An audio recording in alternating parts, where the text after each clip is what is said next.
안녕하세요. 오늘도 사연 살롱을 찾아주셔서 감사합니다. 저는 너무 힘든 일을 겪고 이제는 조금 편안해진 마음으로 살고 있는 50대 중년 여성이에요. 저는 주변에서 딱히 까탈스럽게 가리는 것 없고 조용하고 스터분하다는 이야기를 많이 들었어요. 그래서 인생도 무난하게 흘러갈 줄 알았는데 그게 가장 어려운 일이더군요. 저와 동생은 참 가난한 집에서 태어났어요. 하지만 일찍 처리된 저희 자매는 그에 대한 원망을 한 적이 단 한 번도 없었어요. 저희 부모님은 두 분 다 남의 집에서 숙식을 해결하며 온갖 잡일을 해주시는 분들이었어요. 그마저도 그 어려운 시기에 남들에 비해 아주 좋은 일을 구했다며 다들 입을 모아 말했었죠. 6.25 전쟁이 끝나고 10여 년이 흘러 나라 재건 사업에 뛰어들어 호기를 잡아 부를 축적한 사람들이 엄마 아빠가 일하시던 부잣집 주인 중 하나였어요.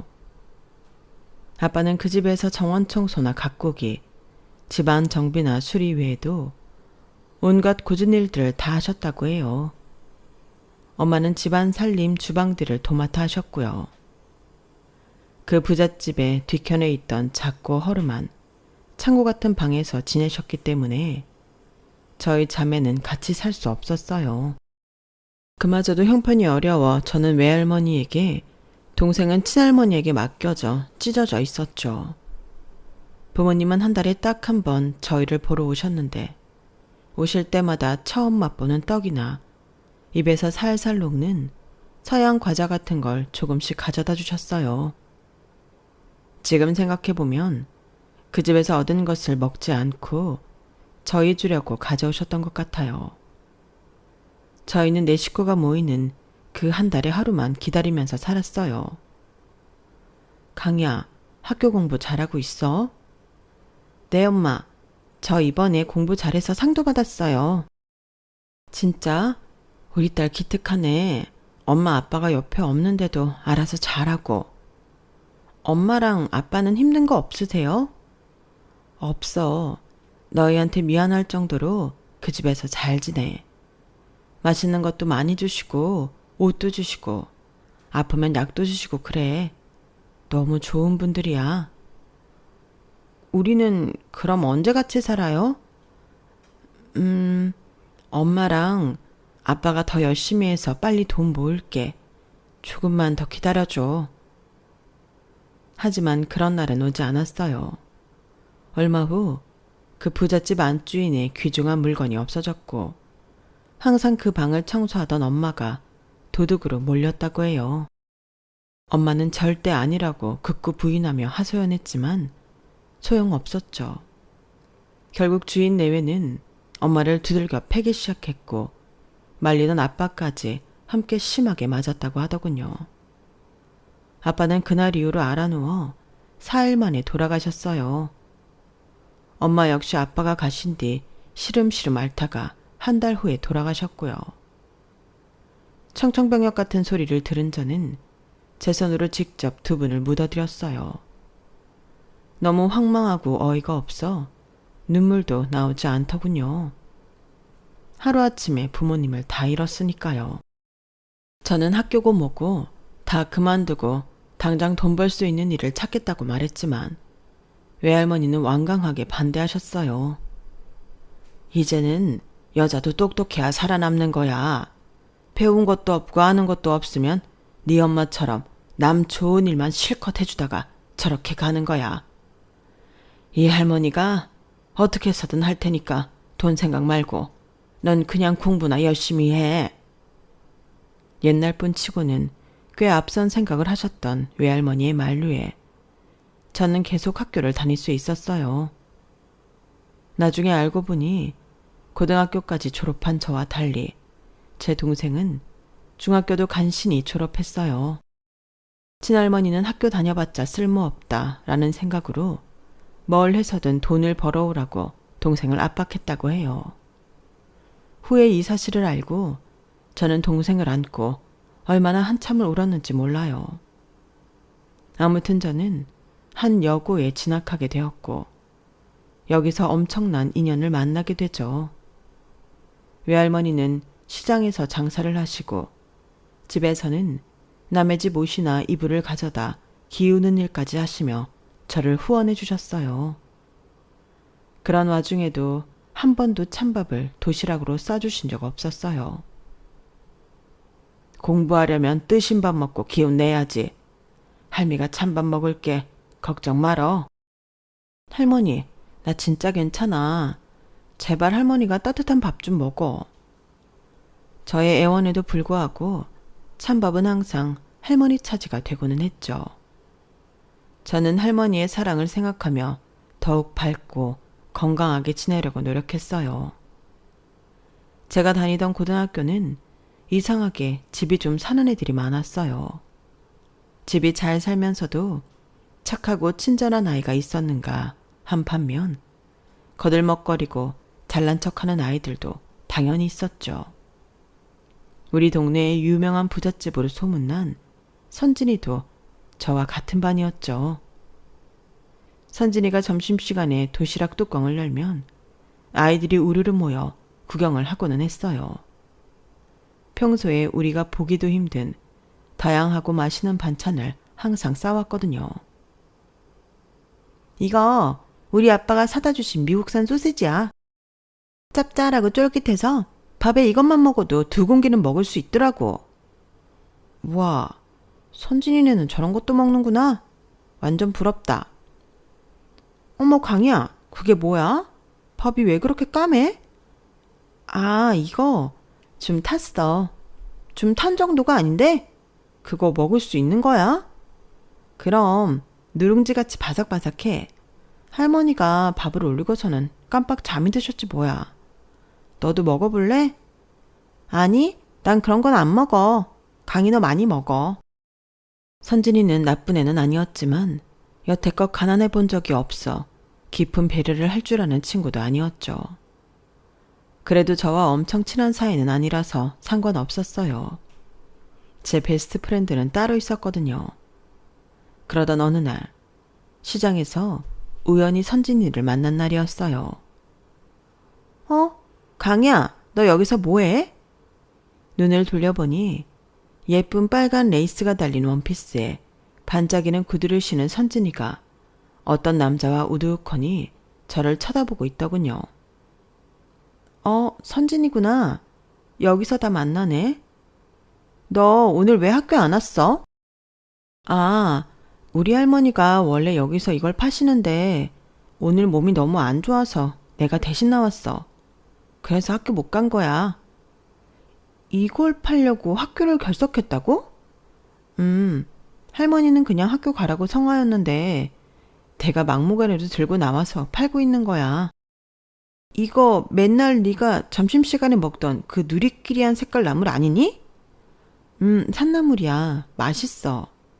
맛있게는 안 생겼지만 뭐 열심히 팔아. 그래. 묻지도 않았는데 선진이는 말했어요. 참, 여기는 내 친오빠야. 오늘 엄마랑 아빠 안 계셔서 우리 둘이 외식하고 영화도 보라고 용돈 주신 거 있지? 그렇구나. 그래, 오빠랑 좋은 시간 보내. 자랑 아닌 자랑을 하는 선진이에게 시선을 거두는 찰나였어요. 너 이름이 강이야?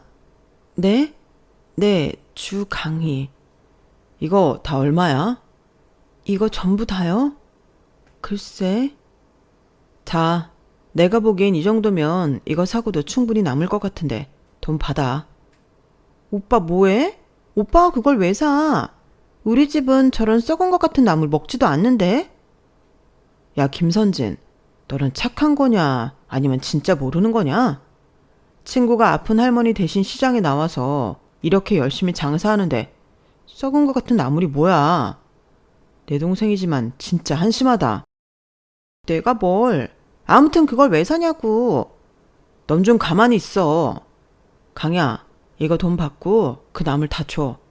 그리고 빨리 집에 들어가서 할머니 보살펴드려. 저는 어안이 벙벙했죠. 처음 보는 선진이 오빠가 제 손에 돈을 쥐어주며 들어가라고 재촉하더군요. 감사합니다. 아, 오빠, 진짜 1억이야? 영화관 가는데 이런 꾸리꾸리한 냄새 풍기면서 볼 거야? 창피하게. 영화관 안 가. 밥도 그냥 집에 가서 아줌마한테 해달래서 먹자. 뭐? 나 이렇게 꾸미고 나왔는데. 넌 뭐 어디 파티 나가냐? 뭘 이렇게 요란스럽게 입고 나선 거야? 아무튼 집에 가자. 앞장서서 가는 오빠를 선진이는 입이 대빨 나온 채로 투덜거리며 따라가는 모습이 보였어요. 저 오빠가 왜 그랬지? 저 많은 나무를 가져가서 뭘 하려고. 집에 와서도 저는 온통 물음표 덩어리였어요. 나무를 다 팔았다며 할머니에게 오빠가 준 돈을 내밀었지만 기어이 시장을 몰래 나간 거냐고 등짝만 맞긴 했지만요. 선진이 오빠의 그런 행동의 이유를 얼마 후 알게 되었죠. 야, 주강이. 선진이 오빠? 넌 내 이름 몰라? 안 알려주셨는데 제가 어떻게 알아요? 나 영준이야. 김영준. 아, 영준 오빠. 그런데 왜 여기에 계세요? 너 기다렸지. 저를요? 왜요? 그건 나중에 말해줄게. 우리 떡볶이 먹으러 갈래? 내가 사줄게. 저 집에 가야 되는데. 먹고 가. 이리 따라와. 맞아요. 그 사람은 저를 보고 첫눈에 반해 좋아하기 시작한 거예요. 17살 때까지 아는 남자라고는 아빠와 담임선생님 뿐이었는데 갑자기 제가 좋다는 사람이 생긴 거예요. 영준 오빠는 키도 크고 잘생기고 귀티도 나는 사람이었어요. 그 하얗고 고른 치아가 다 보일 정도로 크게 웃는 모습을 보면 사실 반하지 않을 사람이 없는 정도였죠. 하지만 저와 영준 오빠라니 우리는 너무 다른 사람이었죠. 호감을 적극적으로 표현하는 오빠와 달리 저는 마음과 달리 계속 밀어낼 수밖에 없었어요. 오빠, 저는 오빠네 집이 부자인 거 알아요. 그에 반해 저는 부모님도 다 돌아가셔서 안 계시고 하나 있는 여동생이랑도 떨어져 살고 있어요. 지금 제 옆에는 나이 드신 할머니 한 분뿐이에요. 전 공부도 해야 하고 할머니도 지켜야 돼요. 오빠가 계속 저한테 이러지 않았으면 좋겠어요.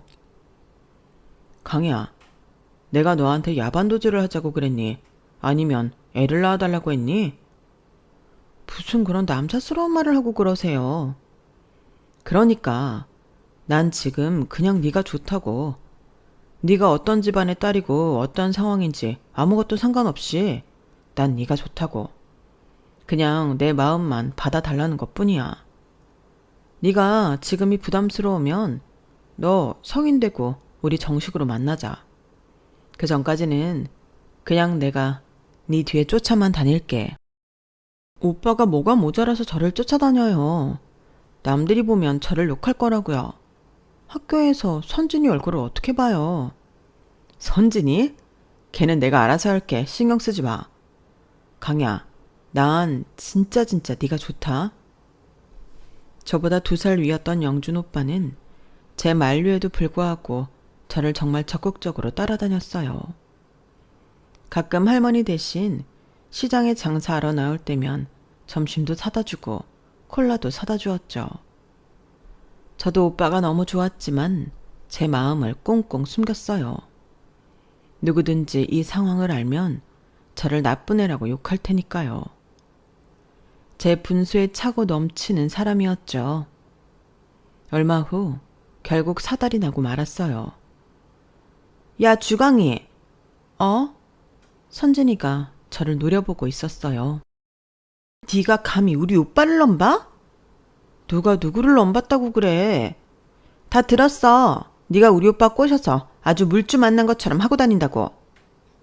무슨 소리야. 오해야. 그런 거 아니라고.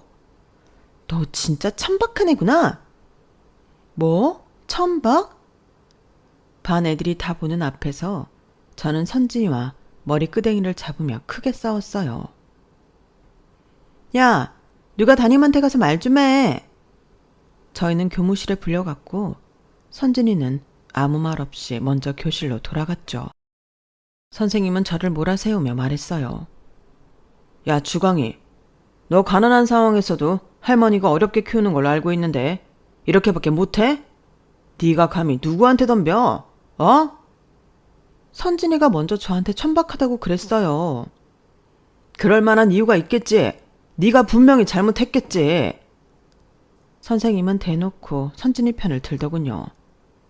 너, 쟤가 어느 집 딸인지 몰라서 그래? 너 같은 애 열을 갖다 줘도 안 돼. 주제를 알아야지, 강이야. 너무하세요. 담임에게 신나게 깨지고 울며 불며 교실로 돌아왔어요. 반성문을 쓰려고 종이를 주섬주섬 꺼냈죠. 옆눈으로 보니 선진이가 팔짱을 끼고 저를 계속 노려보고 있더군요. 저희 둘 때문에 반 분위기가 싸늘했어요. 한 20분 정도 흘렀을까? 저는 다시 호출됐어요. 주강이, 담임이 너 교무실로 오래. 나? 다시? 몰라, 빨리 오래. 저는 쓰다만 반성물을 서랍에 넣고 교무실로 달려갔어요. 저 또 부르셨어요? 강이야, 너 이제 마음 단단히 먹어라. 네? 방금 연락 왔는데 너희 할머니 돌아가셨단다. 눈앞이 캄캄해지고 머릿속에 윙윙거리는 소리만 맴돌았어요. 선생님이 뭐라고 하는지 갑자기 들리지 않더니 저는 어지러워 쓰러지고 말았어요. 눈을 떠보니 저는 양호실에 누워 있었어요. 제 옆에는 우리 반 반장 경주가 있었어요. 강야, 좀 괜찮아? 너 기절했었어. 내가? 그랬구나. 너 빨리 집에 가봐야지. 할머니. 순간 눈이 번쩍 떠졌어요. 경주야, 진짜 맞아? 우리 할머니가 돌아가셨대? 거짓말이지? 경주는 아무 말 못하고 제 손만 꼭 잡아주더군요. 저는 할머니가 제 곁에 없다는 현실을 받아들일 수가 없었어요.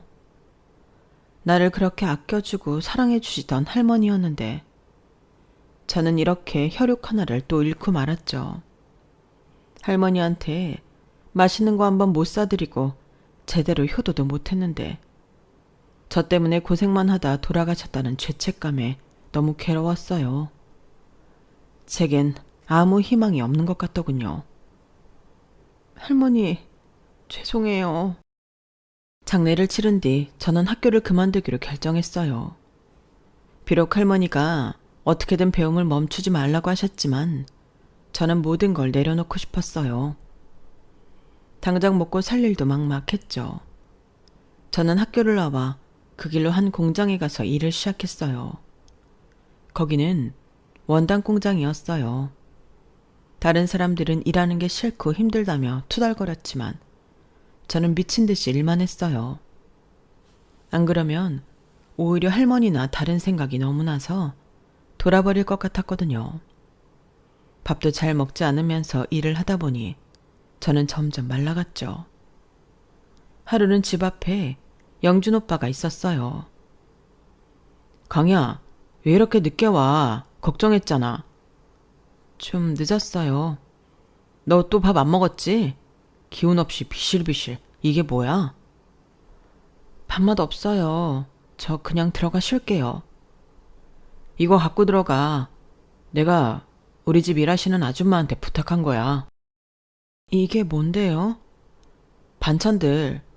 뭔가 영양가 있는 걸 먹이고 싶은데 도통 생각나는 게 없어서 집밥 먹이려고 갖고 왔어.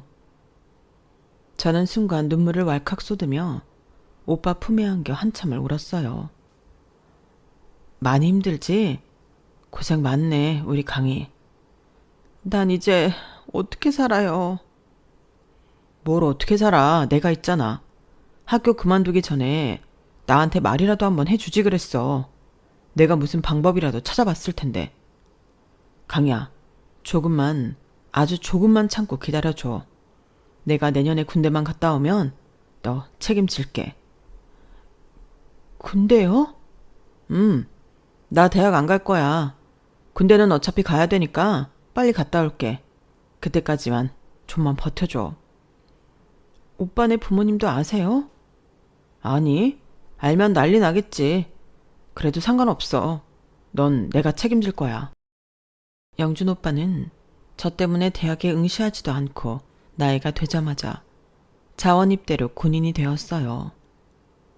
저는 그런 오빠를 꼭 기다리겠다며 열심히 일만 하면서 살았죠. 시간이 약이라는 말이 맞는지 어느새 저도 일상생활을 하고 웃으며 지내고 있더군요. 그렇게 몇 년의 시간이 흘렀어요. 영준 오빠는 제대를 하고 저와의 약속을 지켰어요. 오빠는 제 손을 잡고 오빠 집으로 향했어요.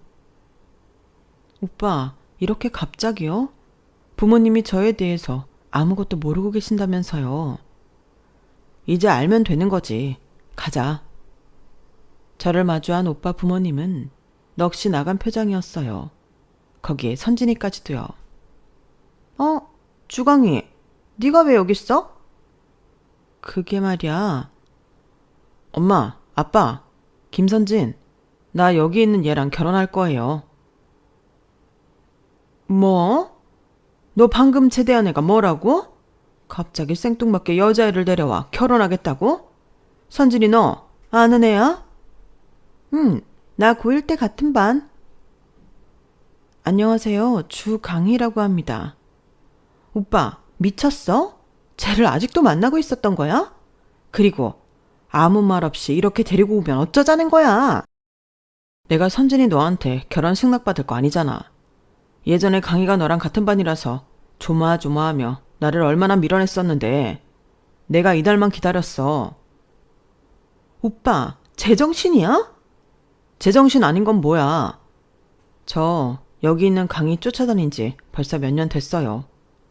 저 제대할 때까지만 제발 기다려달라고 애원해서 지금 여기까지 온 거예요.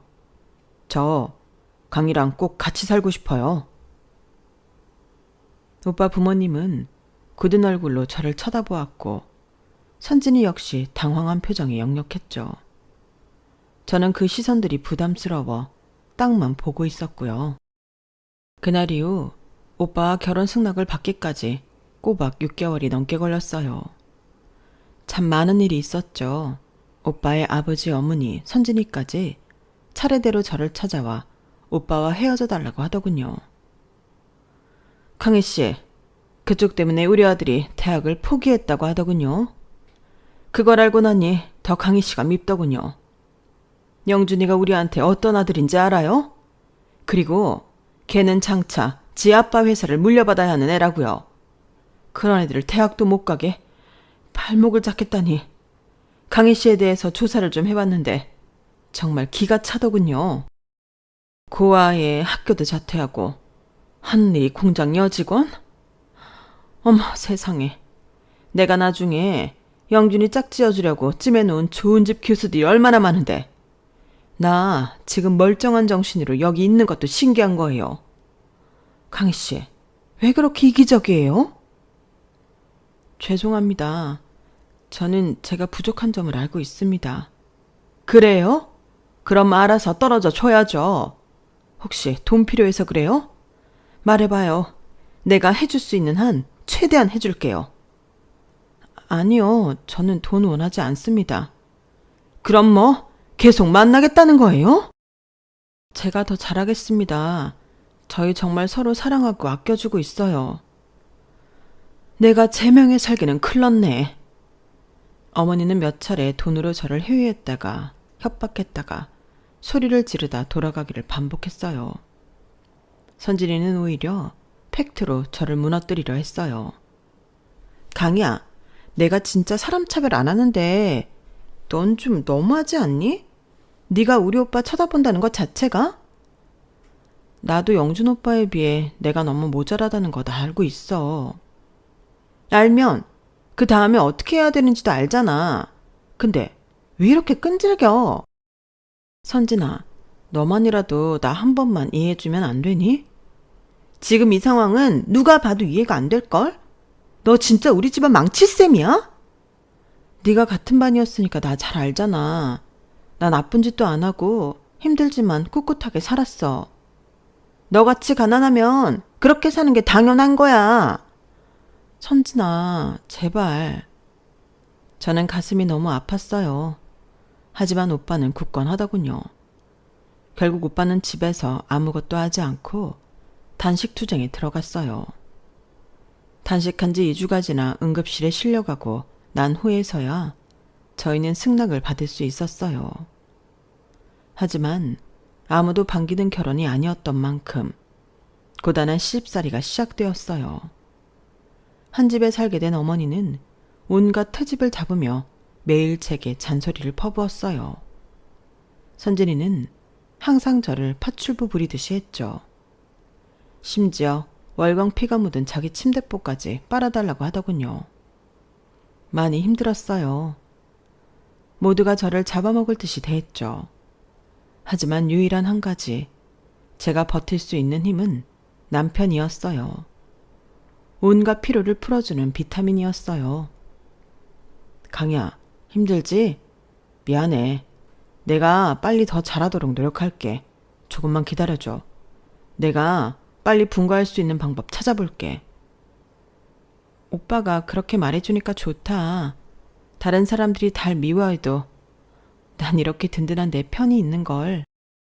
남편이 집에 있을 때면 시댁 식구들의 구박이 눈에 띄게 줄었어요. 그럼 저는 좀 자유로울 수 있었죠. 남편과 저는 서로 너무 사랑했지만 저희에게 생명의 축복은 찾아오지 않았어요. 3번이나 임신했지만 모두 유산되고 말았거든요. 너무 슬픈 일이었죠. 강야, 아이가 우리에게 오지 않는다고 해도 난 괜찮아. 난 강이 너만 있으면 돼. 우리 둘이서도 영원히 행복할 수 있어. 하지만 언제나 제 든든한 버팀목이 되어주겠다던 남편은 무심하게도 저를 떠나버렸어요. 그날은 우리의 결혼 5주년이었죠.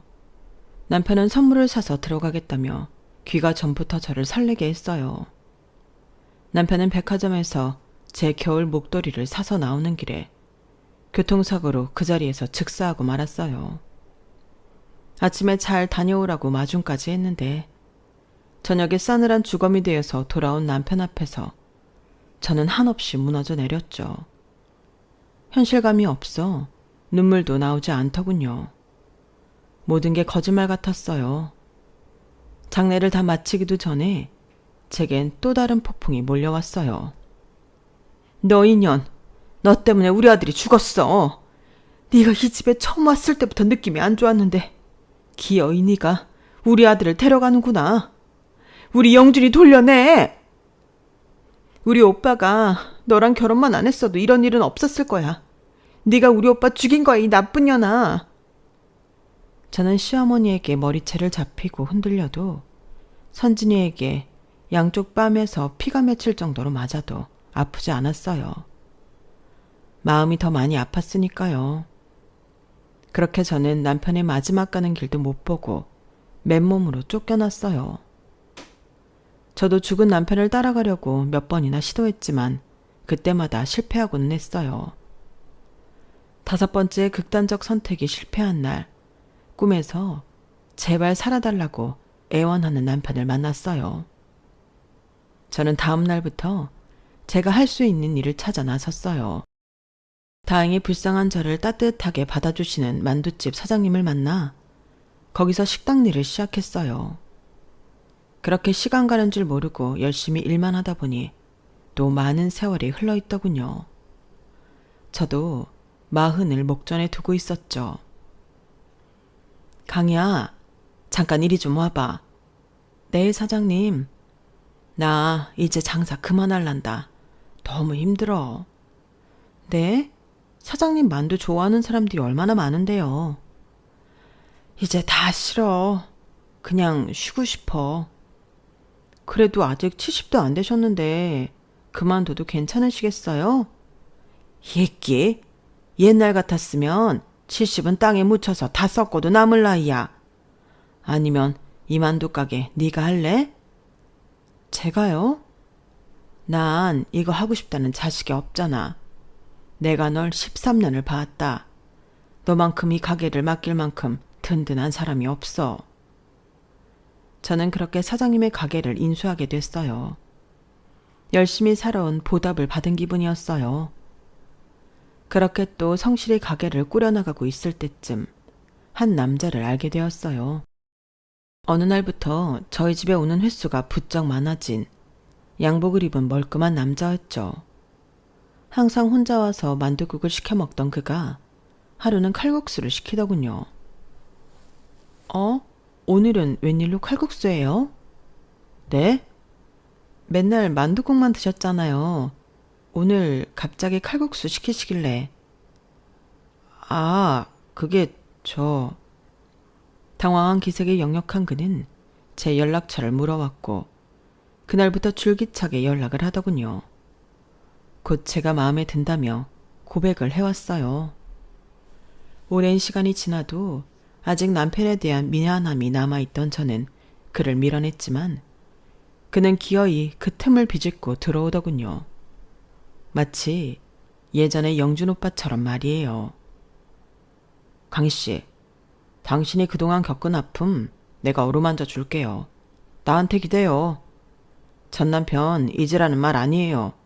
그냥 당신 옆에서 지켜주고 싶어요. 그렇게 저는 석균 씨와 재혼을 하게 되었어요. 석균 씨 역시 자식 없이 부인과 살다 사별하고 혼자 열심히 회사를 가꿔온 사람이더군요. 핸드폰 안에 들어가는 핵심 부품을 생산하는데 처음엔 작은 규모로 시작했다가 사업이 잘 돼 회사를 확장시켜 저희 만두집 옆 건물을 사서 온 것이었어요.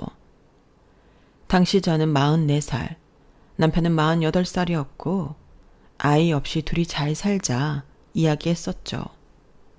남편은 제가 마음의 문을 열 때까지 조용히 기다려주었고 언제든 어깨를 내어주는 다정한 사람이었어요. 한 회사의 대표이지만 검소하고 남들 앞에서 의시되는 걸 싫어하는 사람이라 저희는 아주 소박하고 필요한 것만 놓고 사는 부부였어요. 남편은 남편대로 사업이 잘 되고 저 역시 만두집이 입소문을 타 손님이 끊이지 않았죠. 힘들지만 하루하루를 이렇게 바쁘게 살 수 있다는 것에 감사하며 살고 있었어요. 머리가 희끗해지는 것도 모른 채 또 10년이 흘러갔어요. 그날도 여느 때와 같이 점심 장사로 한창 바쁠 때였어요. 너 강희 아니니? 주강희? 누구세요? 나야 진경주, 혜진여고 1학년 4반 반장. 나 기억 안 나? 어머 경주야, 진짜 오랜만이다. 여기가 네가 아는 만두가게였어? 지인이 맛있다고 하도 그래서 나 2시간이나 운전해서 여기 왔어. 그랬어? 고마워. 그나저나 정말 이게 웬일이니? 반갑다. 오랜만에 만난 경주 역시 머리가 군데군데 하얗게 새어 있더군요. 그래도 늘 웃는 얼굴은 그대로였어요. 마침 브레이크 타임이 되었고 저는 경주와 근처 카페에 가서 그동안 있었던 서로의 안부를 물었어요. 너 외할머니 돌아가시고 그렇게 갑자기 학교 그만두더니 여기서 이렇게 만두집 사장님이 됐을 줄이야. 그렇게 됐네. 벌써 40년이야. 맞아. 나중에 선진이네 오빠랑 결혼했다고 들었었는데 사별했다며? 어쩌다 보니 그렇게 됐어. 이래저래 마음고생 많이 했겠다. 지금은 그래도 얼굴 많이 좋아 보인다. 지금은 새 사람 만나서 잘 지내. 고등학교를 그만둔 이후로 처음 보는 경주가 너무 반가워 눈물이 다 나더군요. 맞다. 우리 다음 달에 땡땡여고 총동창회 있어. 너는 도무지 연락이 안 닿아서 못 알렸어. 이렇게라도 직접 만나서 알려주니 다행이다. 꼭 와. 총동창회? 사실 나 거기 졸업한 것도 아니고 동창회까지 참석하기에는 좀 민망할 것 같은데. 얘 뭔 소리야. 말이 땡땡여고 총동창회지 옆에 땡땡고 땡땡여상 땡땡공고 애들도 다 와서 간만에 얼굴 보고 하는 자리야. 괜찮아. 갑작스러운 동창회 초대에 저는 별로 응하고 싶지 않았지만 오지 않으면 직접 데리러 오겠다며 난리를 피우는 통에 꼭 가겠다고 약속을 해버리고 말았어요. 저녁에 남편에게 말하니 오랜만에 가서 친구도 만나고 기분 전환을 하고 오라고 적극 권하더군요. 그렇게 동창회를 열흘 정도 앞두고 있을 때였어요. 저는 계단을 헛디뎌 다리가 부러지는 중상을 입고 말았어요. 병원에 가니 앞으로 1-2달 이상 깁스를 해야 한다고 하더군요. 어쩔 수 없이 가게도 오래 같이 일한 매니저에게 전적으로 맡기고 집에서 쉴 수밖에 없었어요. 다리가 이 모양이니 열흘 뒤 있을 동창회 참석은 아예 단념하고 있었죠. 하지만 때마침 경주에게 연락이 왔어요. 경주야, 나 다리를 다쳐서 못 갈 것 같아. 진짜? 안 돼. 애들한테도 너 온다고 다 얘기해놨단 말이야. 너 보고 싶어하는 애들이 얼마나 많은데. 아예 못 걸어? 그건 아닌데 깁스를 하고 있어서 거동이 느려. 야, 휠체어를 타도 내가 밀고 갈 테니까 걱정 마. 너 진짜 이번에 꼭 같이 가야 돼. 경주의 성화에 저는 알겠다고 했어요. 동창회 당일 경주가 우리 집에 데리러 오겠다는 것을 겨우 말리고 택시를 타고 갈 참이었어요. 여보, 무슨 택시야. 내 차 타고 가. 김 기사한테 동창회 하는 데까지 잘 모셔다 드리라고 할게. 아니에요. 나 택시 타면 돼. 당신도 차 써야 될 거 아니야. 당신 덕분에 나 오늘 하루 좀 쉴까? 농담이야. 오늘 나갈 일 없이 사무실에서 온종일 결제 쌓이만 하는 날이라 나야말로 차가 필요가 없어. 당신 그렇게 아픈데 택시 타고 간다고 하면 내가 마음이 좋겠어? 내 말대로 해. 남편 차는 벤츠였는데 이동하면서도 처리해야 되는 일이 많아 직접 운전을 하지 않고 기사를 두고 다녔어요. 집에 도우미도 부르지 않는 저희에게 그게 가장 큰 사치였죠. 그런데 남편이 그날 다리 아픈 저를 위해 차와 기사까지 양보해 준 거예요. 저는 평소처럼 단장을 하고 김 기사와 동창회가 열리는 장소로 출발했어요. 강야, 여기야 여기. 경주가 저를 마중하러 나왔더군요. 야, 너 이거 차 뭐야? 기사까지? 아니야, 나 다리 다쳐서 부탁 좀 한 거야. 그래, 어쨌든 네가 와서 다행이다. 우리 안으로 들어가자. 애들 엄청 많이 왔어. 저는 40년 만에 친구들을 만난다는 설렘을 가득 안고 연회장에 경주의 부축을 받으며 도착했어요. 세월이 세월인지라 같은 반이었어도 얼굴을 못 알아보겠는 애들이 많았어요. 얘들아, 여기 주강이가 왔어. 인사해. 경주의 한마디에 아이들이 우르르 제 곁으로 왔어요. 다들 반갑게 인사를 나누었죠. 그때였어요. 주강이? 주강이가 왔다고?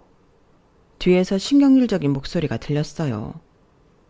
거기에는 선진이와 친하게 지내던 그 무리가 저를 아래 위로 훑어보고 있더군요. 어머, 다리는 왜 저래? 강희재 고생 많이 했나 보다. 늙었네. 저 촌짜가리 가방은 뭐지? 우리 나이가 몇인데 샤넬백 같은 것도 하나 없나 봐. 그 무리 애들의 조롱이 귀에 꽂히더군요. 그래도 저는 애써 웃음을 지어 보이며 인사했어요. 선진아, 잘 지냈어? 네가 여기 왜 있어? 졸업도 못했으면서. 아, 어쩌다 보니 보고 싶었어. 선진이는 다른 친구들에게 들으란 듯이 큰 소리로 말했어요. 네가 무슨 염치가 있어서 내 앞에 지금 서 있는지 모르겠네. 우리 오빠가 누구 때문에 죽었는데 뭐가 떳떳하다고 여기에 온 거야? 선진아, 아직도 날 원망하는 거니? 뒤에서 수근거리는 소리가 들리기 시작했죠. 원망? 우리 오빠 생각만 하면 내가 널 잡아다 죽여도 모자라. 알아? 당장 내 앞에서 꺼져. 야, 김선진, 강희 내가 오라고 해서 온 거야. 네가 뭔데 꺼지라 말아야. 그리고 들어보니까 완전 사고였던데 뭘 자꾸 강희를 탓해. 너도 네 오빠지만 강희는 자기 남편이었는데 오죽 슬펐겠어. 지금 몇십 년이 지났는데 서로 부둥켜 안고 울면서 얘기는 못할 망정. 이게 무슨 짓이야? 야, 진경주, 입장을 바꿔서 생각해봐. 니네 오빠가 죽었어도 그렇게 태평하게 얘기할 수 있어? 웃기고 있네. 저와의 불편했던 대화가 이제 선진이와 경주의 싸움으로 바뀌고 말았어요. 저는 순간 거기에 온 걸 진심으로 후회하고 있었죠. 저는 아픈 다리를 부여잡고 경주에게 애원하듯 말했어요. 경주야, 나 지금 그냥 갈게. 응? 내가 가는 게 좋을 것 같아. 저는 당장 김기사를 호출했고 최대한 빨리 나가서 차를 타려고 했지만 다리가 말을 듣지 않았어요. 결국 저보다 먼저 도착한 김기사가 연회장 안에 들어와 저를 발견했죠. 사모님, 괜찮으세요? 차는 입구 바로 앞에 세워놨습니다. 제가 부축해드릴게요. 가시죠. 김기사를 본 아이들은 눈이 휘둥그레해져 제가 나가는 문까지 따라 나왔어요. 저는 너무 민망해서 인사도 제대로 못하고 차에 올라탔죠. 돌아가는 길에 경주에게 미안하다며 전화가 걸려왔어요. 네가 뭐가 미안해. 너도 좋은 마음으로 날 초대한 거잖아. 선진이는 아직 내가 미운가 봐. 난 그래도 괜찮아. 다음에 내가 또 연락할게, 경주야.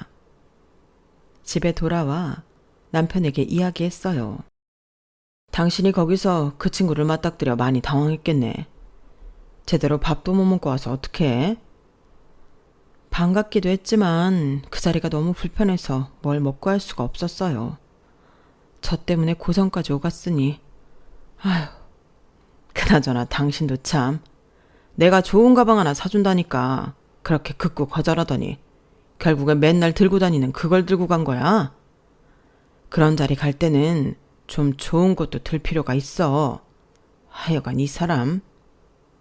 평소에 남편이 명품백 하나 고르라고 예전부터 말했는데 괜찮다며 안 샀거든요. 그게 오늘 동창회에서 애들의 입방아에 오르는 또 하나의 화제거리가 될 줄은 몰랐어요. 정말 예상 못한 일은 며칠 뒤 벌어졌어요. 여보세요? 나야, 김선진.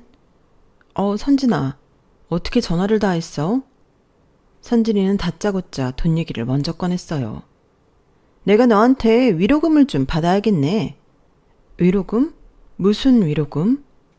너 그날 기사가 벤츠에 곱게 모셔가더라? 난 또 너 어디 가서 구질구질하게 살고 있는 줄 알았는데 알아보니 능력 좋은 새 남편까지 만나서 잘 먹고 잘 살고 있었네. 게다가 네 남편 X전자 대표라며? 참나, 세상 참 불공평해. 우리 오빠는 지금 차지찬 땅바닥에서 눈도 제대로 못 감고 있을 텐데 누구는 새 남자 만나서 호사라는 호사는 다 누리고 살고 있고. 정말 세상 불공평해. 선진아, 내 말 좀 들어봐. 그런 게 아니라 문자로 계좌번호 찍어 보낼 테니까 30억 보내. 니네 남편 그 정도는 해줄 수 있잖아? 30억? 무슨 30억을 요구해. 오빠 죽고 우리 가족들이 얼마나 힘든 시간을 보냈는지 알아? 너만 그렇게 행복하게 살면 다야. 나도 항상 마음 한켠에 죄책감을 갖고 살았어. 그럼 이제 그 마음 한켠에 있는 걸 돈으로 토해 놓으라고. 선진이는 막무가내였어요. 무조건 30억을 달라고 떼를 썼죠. 그 뒤로 한동안 꾸준히 저를 괴롭혔어요. 그러다 3, 4개월 뒤부터 연락이 잠잠하더군요. 그 이유는 경주를 통해 들을 수 있었어요. 선진이네 아빠 사업을 선진이 남편한테 물려줬나 봐.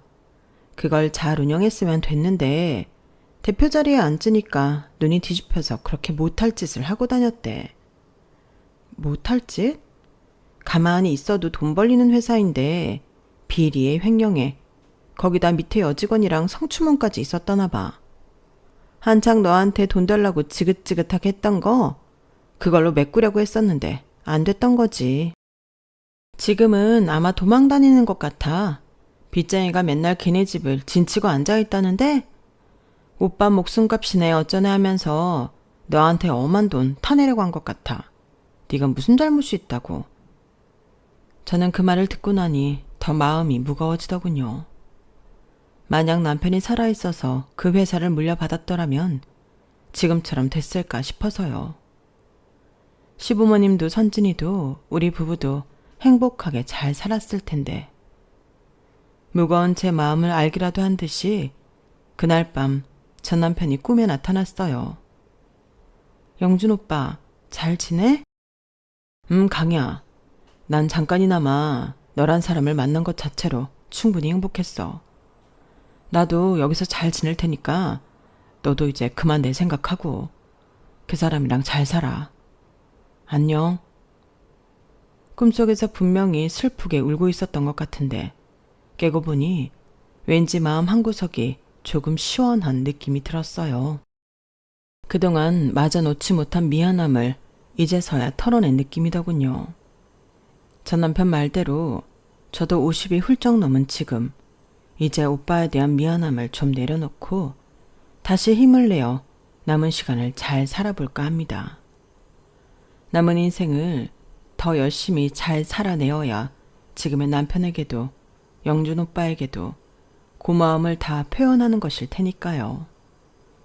제 사연은 여기까지예요. 들어주신 모든 분들 건강하시고 하루하루 행복하시길 바래요. 감사합니다. 여러분, 사연 댓글에 응원과 현명한 조언 부탁드려요. 좋아요와 구독은 저에게 큰 힘이 됩니다.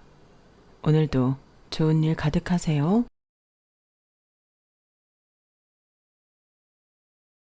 안녕하세요. 오늘도 사연 살롱을 찾아주셔서 감사합니다.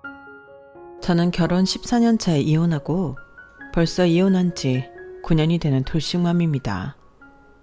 저는 현재 고3 딸을 홀로 키우고 있어요. 그리고 한 직장에서 무려 24년 가까이 일하고 있는 직장인이기도 한데요. 한 직장에 오래 다닌 만큼 이젠 회사가 내 집 같고 또 어떤 날은 대표도 아닌데 회사가 내 회사처럼 느껴지곤 합니다. 그런데 그런 회사였지만 예전에는, 그러니까 제가 이혼하기 전에는 그런 회사를 그만둘까 심각하게 고민한 사람이기도 했는데요. 그땐 딸아이가 엄마 손이 많이 필요한 나이이기도 했고 당시 사업을 하던 전 남편의 벌이가 웬만한 사람보다는 훨씬 좋아서 가족 모두가 한마음 한뜻이 되어 제가 일을 그만두고 가정에 충실하길 바랬어요.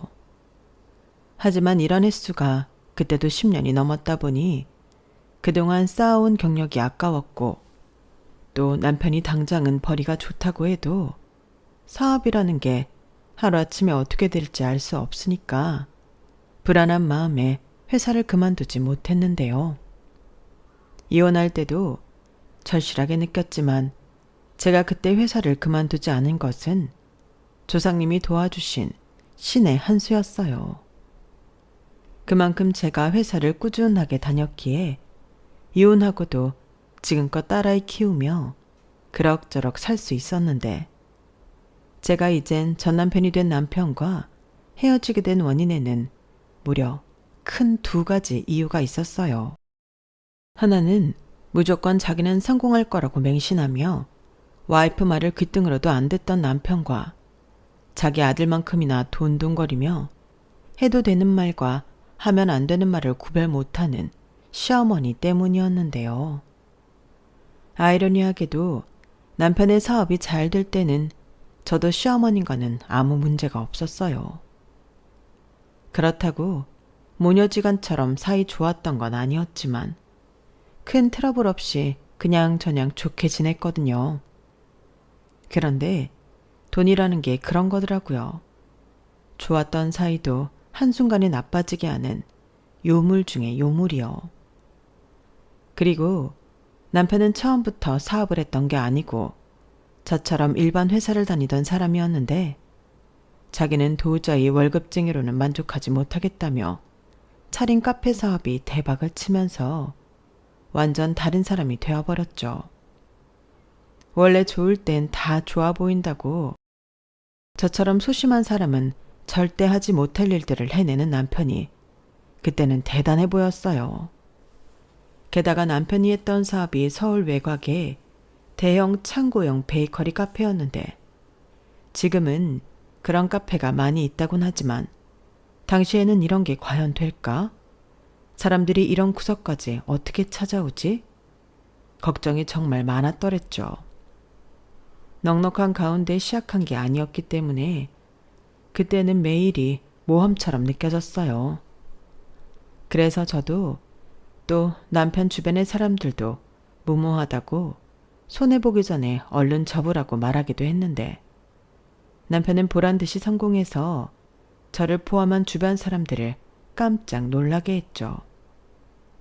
그도 그럴 게 당시 남편이 벌어들인 수입만 따지면 순수익으로 월 1,000만 원도 우스웠는데 그때 남편이 몰라보게 거만해졌어요. 돈 알기를 아주 우습게 보는 그런 사람이 되었거든요.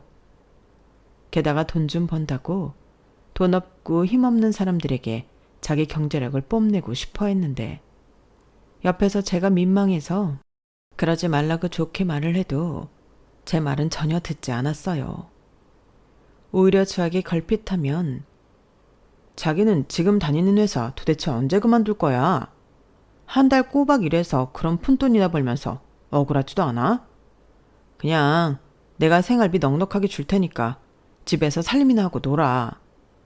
등력 있는 남편 뒀다 뭐하냐?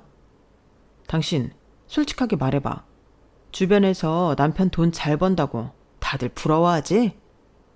라며 우쭐해 했는데 사업이 잘 돼서 기분이 째지는 건 알겠지만 그래도 저건 아닌 것 같아 옆에서 불안불안했었죠. 원래 사람이 잘 되면 잘 될수록 겸손해지고 주변도 챙겨야 하는 건데 남편은 마치 처음부터 고생이라고는 한 번도 해본 적 없는 사람처럼 굴더라고요. 그래도 저는 더 강력하게 남편에게 뭐라고 하지 못했어요. 남편이 말한 것들이 아주 허무맹랑한 말들은 아니었기에 제가 말빨이 서지 않았어요. 실제로 친구들이나 회사 동료들은 저를 많이 부러워했거든요. 그래도 애사심인지 뭔지 칼로 모자르듯 단번에 회사를 그만두는 건 저에게 어려운 일이었고 회사를 그만두면 어쩐지 그때부터는 남편한테만 의존하며 살아야 할 것 같았는데 저희가 양가 부모님에게 드리는 용돈 겸 생활비를 생각하면 그것도 쉽지만은 않더군요. 저희는 시댁에 월 200만 원, 친정에 50만 원을 매달 보내드리고 있었거든요. 시댁과 친정에 드리는 돈이 차이가 나는 데는 나름 이유가 있긴 했어요. 시댁에 비해 저희 친정 부모님은 모두 일을 하고 계시고 형편도 나름 안정적이라 노후 준비도 잘 되어 있었는데요. 그에 반면 시댁은 홀어머니시고 저희가 결혼할 때 정말 한 푼도 보태주지 못할 정도로 사는 게 어려우셨어요. 거기에 남편이 사업을 하고 싶다고 했을 때 저희 친정 부모님은 괜히 헛바람 들어 처자식 고생시키지 말라고 했었는데 시어머니는 당신 개똥까지 깨서 남편을 도와주었죠. 그리고 그 사업이 대박이 났으니 시어머니는 매달 당신이 한 투자그의 성과금을 받듯 월 200만 원씩 받게 되셨는데 가만히 있어도 매달 200만 원씩 받으시니 시어머니 역시도 사람이 유하다 못해 돈밖에 모르는 분이 되셨죠. 저희 시어머니가 알게 모르게 저희 친정엄마에게 열등감이 있으셨어요. 니네 엄마는 남편도 있고 꼬박꼬박 나오는 월급도 있으니 얼마나 좋으니? 나는 다른 옆에 애들은 하나도 안 부러운데 니네 엄마는 좀 부럽더라. 네? 어머니, 아무리 말씀을 편하게 하셔도 니네 엄마가 뭐예요? 사돈이라고 하셔야죠. 뭐 어때? 니네 엄마를 니네 엄마라고 하지. 쟤네 엄마라고 하니? 그리고 내가 무슨 안 좋은 소리 한 것도 아닌데 그냥 넘어가. 나도 돈만 있으면 니네 엄마보다 훨씬 잘 살 수 있는데 성질이 나서 그래. 이렇듯 저희 엄마 앞에서는 호호호 사돈 하시다가도 저희 엄마가 없을 때는 니네 엄마가 세상 제일 팔자가 좋다는 등 욕인지 칭찬인지 모를 말씀을 하셨는데 남편한테 꼬박꼬박 200만 원씩 받은 후로는 저희 엄마보다 당신이 더 낫다고 자부하셨어요. 원래 여자는 나이 먹으면 무조건 돈이야. 남편 있으면 뭐하니? 손만 많이 가지. 그렇게 따지면 니네 엄마보다 내 팔자가 낫지. 안 그러냐? 내 친구들은 전부 나 부러워해. 나는 챙겨야 할 남편도 없지. 손 하나 까딱하지 않아도 돈이 따박따박 들어오잖아. 이렇게 사람이 바뀌었는데 그때는 저 스스로도 그래, 그동안 돈 없어서 고생만 하시고 살았는데 이렇게라도 살아보셔야지 라고 생각하며 대수롭지 않게 넘겼는데요. 참고로 저희 친정에 보내는 월 50은 남편 돈이 아닌 제 돈이었어요. 그래도 저희 결혼할 때 전세 보증금이며 혼수며 친정도움을 많이 받았는데 시어머님에게 매달 돈을 드리면서 저희 부모님에게만 모른 척 한다는 건 어쩐지 도리가 아닌 것 같아 제가 스스로 챙기게 되었거든요. 그러니까 제가 회사를 그만두면 그 다음 달부터는 남편에게 돈을 받아 친정 부모님 용돈을 들어야 하는 상황이 된다고 생각하니 그것도 못할 일처럼 느껴졌어요. 그래서 고민만 죽어라 하다가 타이밍을 놓치고 이렇게 된 거 그냥 다니자라고 마음을 굳혔는데 그때 남편이 많이 아쉬워하며 저더러 어리석다고 타박하더군요. 그까짓 회사 뭐 미련이 있다고. 차라리 내 카페 와서 일을 하는 게 훨씬 생산적이지. 그리고 자기는 소연이 생각은 안 해? 소연이가 집에 왔을 때 엄마 없으면 싫다고 했잖아. 그게 언제적 얘긴데 여태 그런 말을 해. 물론 지금도 어리니까 내가 집에 있으면 좋아는 하겠지. 근데 나는 그게 안 되는 걸 어떡하라고? 자기 기준에는 내가 푼돈이나 벌면서 미련 떤다고 생각하겠지만 나는 우리 회사에서 내 자리랑 필요성을 느껴서 좋아. 그리고 소연이도 크면 집에서 노는 엄마보다는 밖에서 일하는 엄마를 더 좋아하지 않을까? 내 친구가 그러는데 나중에 애들이 집에 있는 엄마 능력 없다고 그렇게 무시한대. 그러니까 나는 그냥 지금처럼 살려고. 어차피 자기 카페는 나 없어도 잘 되잖아. 저는 저를 한심하게 생각하는 남편에게 나름 자신있게 말했어요. 그리고 그때는 구차하게 내가 버는 돈이 없으면 우리 친정부모님 용돈은 자기가 줄 거냐는 말도 하고 싶지도 않아서 입도 뻥끗하지 않았는데요. 아마도 남편이 먼저 그런 부분을 언급해주고 제가 납득할 수 있게 이야기를 해줬다면 저는 어쩌면 남편의 뜻에 따랐을지도 몰라요. 하지만 다행스럽게 남편이 그 정도로 배려가 있고 생각이 깊은 사람은 아니었기에 저희의 대화는 거기서 끝이 났는데 그 뒤 남편의 사업은 날개를 단 듯 정말 잘 되더군요. 덕분에 저는 회사를 다니긴 했어도 많이 여유로운 생활을 할 수 있었어요. 그리고 살던 집도 강북에서 강남으로 이사를 했는데요. 무려 48평대 대형 신축 아파트 단지에 입주를 했고 남편은 꿈에서나 타던 페라리를 끌며 본격적인 재벌놀이에 빠지게 되었어요. 지금 생각해보면 그 많은 돈들이 다 실체가 없는 거품처럼 느껴지는데 남편은 그런 거품을 진짜라고 믿고 정신을 차리지 못했어요. 그리고 그때 많이 번 것도 사실이지만 쓰기도 엄청 썼는데 거기에 남편이 기분 팔아서 자기 기분 좋으면 쏘는 버릇도 있었네요. 그래서 남편 주변에는 날파리 꼬이듯 이 사람 저 사람이 꼬였고 남편은 그걸 인맥이라고 생각하며 저한테 자랑을 했는데 그때부터가 문제의 시작이었죠. 많은 사람을 만나다 보니 듣는 말도 많을 거잖아요.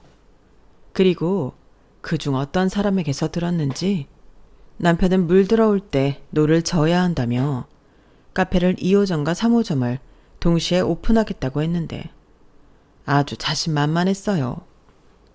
게다가 자기는 무조건 5년 안에 제주도까지 전국구로 카페 체인을 가진 기업가가 될 거라고 했는데 그때 남편 눈이 한마디로 돌아 있었죠. 꼭 사이비 종교에 빠진 그런 사람 같았는데 그러니 저는 너무 무서웠어요. 분명 너무 무모하고 모험인 것 같은데 제가 아무리 말려도 언제나 그렇듯 소용이 없더라고요. 그런데 딱 한 사람, 가족 중에 유일하게 남편 편을 드는 사람이 있었는데 그 사람은 역시나 이번에도 시어머니셨어요. 시어머니는 당신 아들은 무조건 잘 될 인물이라며 옆에서 설레발을 치셨는데 거기에 한술 더 떠서 당신 친구들에게도 벌써 자랑까지 하신 모양인데 옆에서 이 사실을 알게 된 폼생폼사 남편은 2호 3호점도 잘 되면 시어머니에게 매달 500만 원씩 생활비를 주겠다며 효자의 면모를 보이더군요. 하지만 사업 규모도 그렇고 필요한 돈도 너무 많다 보니 저는 불안을 떨칠 수 없었는데 그래서 최대한 남편이 알아주길 바라며 저는 이렇게 말했어요. 자기야, 사업하면 당연히 욕심이 나고 그러는 거 알겠는데 우리 조금만 신중하자. 지금도 자기 카페 너무 잘 되잖아. 그런데 우리 집이며 차랑 나가는 돈도 많고 카페 차릴 때 대출받은 것도 아직 더 갚아야 하는데 2호점, 3호점은 좀 시기상조 아닐까? 또 시작이네. 자기가 뭘 알아. 원래 빚도 자산이야. 대기업들은 뭐 빚 없는 줄 아나. 오히려 그런 회사는 빚도 몇백억씩 있어. 그런데 그 CEO들이 빚 있다고 사업을 안 해? 내가 말했잖아. 지금 잘 될 때 2호, 3호점을 내야 한다니까. 지방에도 내 가게 오고 싶은 사람들이 얼마나 많은데 그런 사람들이 2호점, 3호점을 가면 그게 다 돈이라고. 그래. 그런데 만약에 자기 생각이랑 다르게 잘 안 되면 그럼 우리 빚더미에 앉아야 하잖아. 우선 지금 갖고 있는 빚 좀 정리되면 차근차근 늘려가면 되지. 됐어. 자기랑 얘기하면 답답해서 말을 하고 싶지도 않아. 말이라는 게 소통이 되는 사람이랑 해야 하는 건데 자기랑 나는 아니잖아. 자기는 너무 안정주의야. 그러니까 발전이 없지. 나 봐. 자기랑 자기네 식구들이 하지 말라고 했지만 나 지금 엄청 잘 나가잖아. 그때 자기 말 들었으면 나 지금 어떻게 하고 살까? 아니지. 우린 지금 어떻게 살까? 그냥 이젠 나 믿고 좀 조용히 있어. 어차피 자기도 내가 하는 말 안 듣잖아. 피차 알아서 살고 싶은 대로 살자니까. 남편은 저런 식으로 제 말을 무시하다 못해 기분 나쁘게 받아쳤는데 저도 감정이 있는 사람이니 더는 아무 말도 하고 싶지 않았어요. 당연히 같이 사는 아내로서 걱정할 수도 있는 건데 말을 꼭 저렇게 해야 하나? 기분이 나쁘더라고요. 사실 연애할 때는 착하고 성실한 사람이라고 생각하며 시댁이 좀 어려워도 결혼을 하겠다고 생각한 건데 원래 저런 사람인데 돈이 없어 저렇게 못 살았던 건지 아니면 돈 때문에 정말로 사람이 변한 건지 저는 너무 혼란스러웠어요. 그리고 남들은 남편 사업이 잘 되니 부부 사이도 더 좋아졌을 거라고 생각하는 것 같았는데 현실은 그 반대라 씁쓸하기만 했었는데요.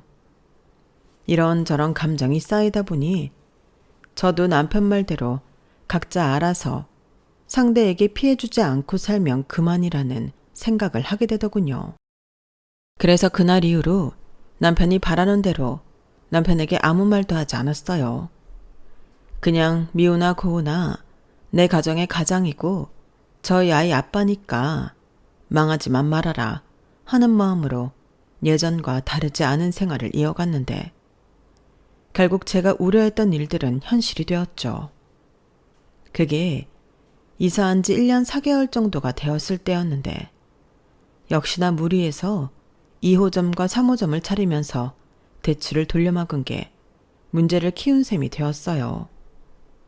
그러다 잘 되는 본점에서 번 돈을 모두 빚만 갚는 데 써야 하는 지경이었는데 그렇게라도 빚을 갚을 수 있다면 다행이지만 그것도 되지 않아 결국 연체가 줄줄이 쌓이게 되었더라고요. 결국 남편의 카페들은 전부 헐값에 남에게 넘기게 되었고 살던 집도 팔아야 했는데 아이가 집을 너무 좋아해서 그땐 저도 너무 심적으로 힘들었어요. 그래서 집 대출금은 제게 내겠다고 하고 저도 같이 무리를 했는데 와, 이건 정말 액수가 너무 크니 할 수 있는 게 아니더군요. 결국 제가 1년 정도 버텼지만 될 일이 아니었어요. 게다가 명의가 남편 이름이라 제가 아무리 제 돈으로 막으며 버텨도 남편 빚 때문에 될 일도 아니었는데 그러니 저도 아이한테 미안하지만 이사를 갈 수밖에 없었어요. 집을 팔아 어느 정도 빚을 갚아야 숨 쉴 수 있는 구멍이 있을 것 같았거든요. 그래서 이번에도 저희 친정에서 전세 보증금을 빌려 지하철이 있는 경기도 외곽으로 이사를 갔는데 덕분에 제 출근 시간만 무려 1시간이 더 늘어났죠. 남편은 빚쟁이한테 쫓기며 집에도 거의 들어오지 못했고 아이는 친구도 없이 엄마가 늦게 집에 오니 적응을 잘 하지 못했어요. 그런데 이런 사정을 뻔히 알면서도 시어머니라는 사람은 제 속을 뒤집는 말만 골라 하셨는데 글쎄 저한테 남편 사업 잘 될 때 친정에 빼돌린 돈을 가져오라고 하는 겁니다. 어머니, 지금 그게 무슨 말씀이세요? 제가 돈을 빼돌려요? 그럼 아니야? 너도 네 집에 꼬박꼬박 용돈 보냈다며. 어머니, 그 돈은요. 제가 벌어서 드린 돈이에요. 그리고 어머님처럼 200만 원이 아니라 50만 원이라고요. 50만 원이든 5만 원이든 어쨌든 네가 니네 집에 준 건 맞잖아. 그리고 그 돈이 네 돈이라는 증거 있니? 어머니도 참 사람이 나쁘네요. 지금 저희 살고 있는 빌라 전세금 누가 줬는지 정말 모르세요? 그것뿐인가요? 어머니는 저희 결혼할 때 돈 없다고 한 푼도 못 해주시면서 저한테 한복 맞춰야 한다. 귀금속 하나도 없다. 집에 반상기도 해줘라. 다 요구하셨지만 그때도 저희 친정에서는 신혼집 전세 얻으라고 보증금 해주셨어요. 그래서 제가 가만히 있는 건 아닌 것 같아서 매달 50만 원 드린 거고요. 아, 몰라. 나는 다 모르겠고 내 아들 힘드니까 너라도 돈 좀 내놔봐. 너 회사 다닌 지 오래돼서 모은 돈 제법 있을 거잖아. 없어요. 그게 있었음 제가 저희 부모님한테 여기 전세보증금을 받았겠어요? 저도 그 강남 아파트 지키겠다고 가진 거 다 털었고 지금도 겨우 살아요. 뭐야, 그럼 나는 이제 누구한테 돈을 받아? 여기저기 갚는다고 빌린 돈이 얼만데 나덜 어쩌라고? 그걸 왜 저한테 따지세요? 돈을 빌린 사람이 해결해야죠. 그리고 애당초 돈을 왜 빌리세요? 그럼 어쩌니? 여기저기서 아들 사업 잘 되는 턱을 쏘라고 하는데 그 옆에 애들은 내가 매월 500만 원씩 받는다고 한단 말이야. 저도 몰라요. 그러게 왜 그런 경솔한 말을 하셨어요? 저는 모르는 일이고요.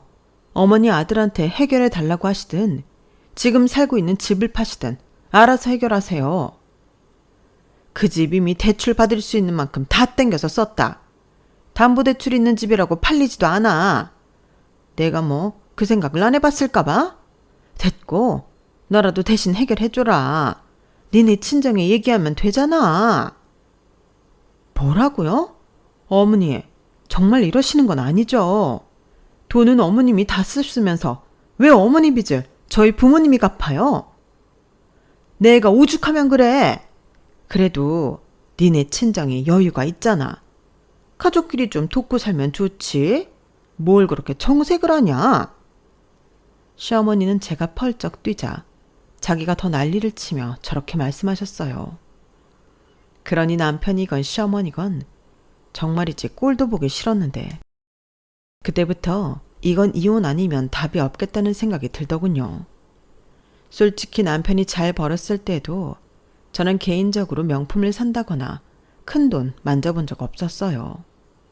다만 좋은 집에 살았고 생활비 쓰라며 카드를 줘서 생활을 좀 여유롭게 한 건 맞지만 이렇게 시어머니한테 시달릴 만큼 호의호식하지 않았는데 이런 말까지 듣게 되니 이런 사람들과 더 엮이면 저랑 아이 인생까지도 줄줄이 바닥을 칠 것 같았어요.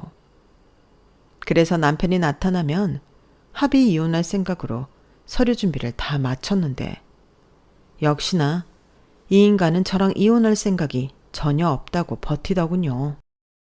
그러면서 정 이혼이 하고 싶으면 살고 있는 집 전세 보증금을 자기한테 넘기라고 했는데 그때 남편이 아니라 그냥 미친놈 같더라고요. 그때 살던 전세는 제 명의여서 보증금도 제 앞으로 되어 있었거든요. 해서 저는 바로 친정 도움을 받아 이혼 소송을 감행했고 전세 보증금은커녕 남편에게 양육비 매달 80만 원, 위자료 1,000만 원을 지급하라는 판결로 승소했는데요. 당연히 10원짜리 하나 받지 못했어요. 자기가 돈이 없어 줄 수 없다고 하는데 법으로 뺏어올 게 하나도 없었거든요. 그런데 제가 남편이랑 하루 이틀 사는 거 아니잖아요. 게다가 남편이라는 놈은 머리가 비상해서 분명 어딘가에 어느 정도 돈은 꼬불쳐 놨을 거라고 생각했는데 그땐 몸도 마음도 많이 지쳐서 그냥 이혼하는 거에 만족했네요. 누가 그러는데 양육비 받으면 남편이 원할 때마다 아이 보여줘야 한다는 말을 들어서 그것도 하기 싫었거든요. 그만큼 저는 남편한테 질릴 만큼 질렸고 시어머니라는 사람한테도 오만정이 떨어졌는데 남편 사업이 잘 될 때는 그렇게 저를 자기 딸이라며 입안의 혀처럼 좋은 말만 하시던 분이라 더 소름 끼치더라고요. 그러니 그런 사람들과 얼마 되지도 않는 돈 받아가며 계속 보고 싶지 않았고 각자 알아서 잘 살자 하는 마음으로 저는 아이 데리고 친정 근처로 이사를 왔는데 그때 친정 부모님한테 정말 많은 도움을 받았네요. 그동안도 돈 때문에 받기만 한 못난 딸이었는데 친정 부모님은 그런 생각하지 말라며 저와 저희 딸을 따뜻하게 품어주셨어요. 그 덕에 한동안 위축되고 소심해진 딸아이 마음도 많이 안정이 됐는데 그때만 생각하면 가슴이 미어집니다. 남편 놈은 싱그루처럼 잘 나가던 때를 그리워할지 모르지만 저는 그게 독이 된 것 같거든요. 만약 그때 남편이 사업을 하지 않고 적은 돈이라도 벌면서 직장 생활을 했다면 이런저런 더러운 꼴은 보지 않고 아이도 평범하게 잘 키울 수 있었을 텐데 모든 것이 다 원망스러웠어요. 하지만 저는 엄마이기 때문에 딸을 위해서 힘을 내야 했고 더 오버하며 딸아이 앞에서 아무렇지 않은 척 씩씩하게 행동했는데요. 그렇게 딸아이가 고등학생이 되었어요. 그리고 그 사이 제 연봉도 꾸준히 올라 제법 돈도 모아 구축이긴 하지만 제 명의의 아파트도 장만했죠. 거기에 딸과 둘이 각자 분업을 하며 집안일을 하고 주말이면 같이 영화도 보고 쇼핑도 하며 잘 지내고 있었는데 딸애가 엄마 생각을 많이 해주는 살가운 성격이라 저는 남편이 없어도 외롭다는 생각은 단 한 번도 한 적이 없었어요. 다만 아이가 이제 제법 커서 성인이 될 시기가 되니 시간이 갑자기 빨리 흐르는 것 같고 이대로 아이가 훌쩍 떠나버릴 것만 같아 그게 벌써 쓸쓸한 기분이 들었는데 그러던 어느 날 제 눈은 의심할 이름이 제 핸드폰에 뜨더군요. 그게 핸드폰을 바꿔도 연락처는 그대로 이전되잖아요. 게다가 이혼하고 또 이것저것 처리하느라 바빠서 전 남편 번호를 지울 생각을 못했는데 9년 만에 연락이 온 거예요. 처음엔 받지 말자 싶어 안 받았는데 하도 여러 번 울리니 무슨 일이라도 있나 싶어 받게 되었고 그 뒤 어색한 몇 분의 통화를 하게 되었어요. 나야. 내 번호 아직 있나? 있어. 지우는 걸 깜빡했었네. 근데 무슨 일이야? 일은 그냥 이런저런 생각하다가 자기랑 소연이 보고 싶어서 핸드폰 봤는데 번호가 있더라고.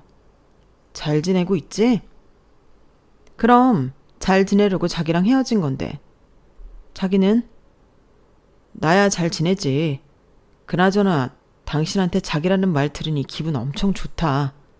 옛날 생각도 나고. 소연이는 어때? 공부 잘해? 이제 고등학생인가?